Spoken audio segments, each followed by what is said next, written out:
Mic এক অদ্ভুত রোগে আক্রান্ত। যখন সে ঘুম থেকে উঠে তখন তার চেহারা বদলে যায়। এবার যখন সে জেগে উঠে সে এক হ্যান্ডসাম ছেলে হয়ে যায় আর এখন তার একটি গার্লফ্রেন্ড হয়। কিন্তু পরদিন যখন সে ঘুম থেকে উঠে সে এক ট্রাকমাতা বৃদ্ধ হয়ে যায় আর সেদিন তাদের ডেট ছিল।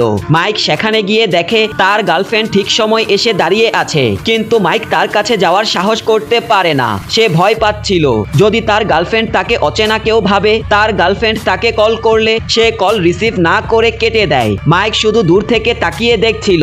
পরদিন মাইক একজন মেয়ে হয়ে যায় আর চাকরি খোঁজার অজুহাতে সে তার গার্লফ্রেন্ডের কাছে যায়। এবার সে সত্যিটা বলতে চায়। সে তার গার্লফ্রেন্ডকে নিজের রূপ পরিবর্তনের ভিডিও দেখায়। সবকিছু দেখে তার গার্লফ্রেন্ড একেবারে হতবাক হয়ে যায়। সে বিশ্বাস করে না। তখন মাইক তাদের সেই ভালোবাসার চিহ্ন দেখায় যা তারা একে অপরকে দিয়েছিল। সেটা দেখে বেলা চুপ হয়ে যায়। শেষে সে মাইককে বলে সে যেন আর কখনো তার সামনে না আসে। এটা শুনে মাইক এর মন ভেঙে যায়। বেলাও খুব কষ্ট পায়। সে ইন্টারনেটে এই রোগ নিয়ে অনেক খোঁজাখুঁজি করে কিন্তু কিছুই পায় না। অনেক ভেবে পরদিন বেলা মাইকের বাসায় যায়। দরজা খুলে এক জাপানি মহিলা। মাইক আবার বদলে গিয়েছিল, কিন্তু বেলা এবার বুঝে গেল এটাই তার প্রেমিক। সে মাইককে একটা অনুরোধ করে সে নিজের সামনে রূপ বদলাতে দেখবে। যখন মাইক পরের বার ঘুম থেকে উঠে সে আবার সেই হ্যান্ডসাম ছেলে হয়ে যায়। এবার বেলার পুরোপুরি বিশ্বাস হয়। এখন বেলার প্রতিবার এক নতুন বয়ফ্রেন্ড হয়, প্রতিদিন এক নতুন অভিজ্ঞতা। কখনো সে মেয়ে হয়ে যেত,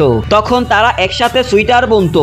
একদিন সে শিশু হয়ে যায়। বেলা দুঃখ নিয়ে তাকে ডেটে নিয়ে যায়, যেন একটা শিশুর খেয়াল রাখছে। ছোট্ট সেই শিশুটি মিষ্টি মিষ্টি প্রেমের কথা বলে, যেগুলো শুনে বেলা খুব খুশি হয়। এখন বেলা তাকে কিছু মদ খেতে দেয়। মাইক কয়েক চুমুক খেয়েই একেবারে মাতাল হয়ে যায়। এরপর বেলা তাকে কাঁধে তুলে বাড়িতে নিয়ে যায়।